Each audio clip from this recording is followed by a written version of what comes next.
On to the One Malaysia Development Berhad Audit Tampering trial. In a turn of events, the prosecution will call former 1MDB CEO Arul Kanda Kandasamy to the stand as a witness against former Prime Minister Datuk Seri Najib Razak. Deputy Public Prosecutor Datuk Seri Gopal Sri Ram told the Kuala Lumpur High Court this today in his opening statement at the start of the trial. Datuk Seri Gopal revealed that the prosecution plans to invoke Section 63 of the Malaysian Anti-Corruption Commission MACC Act and get Arul Kanda to testify on the prosecution's behalf. Datuk Seri Najib's defence was of course caught by surprise. Lawyer Tan Sri Muhammad Shafi Abdullah, who is representing him, said this was unconstitutional and that he would address the matter at the right time.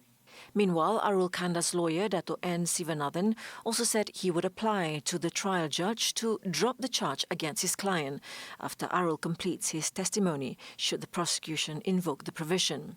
The 66-year-old former Premier is accused of ordering the 1MDB audit report to be tampered with before it was presented to the Public Accounts Committee in 2016.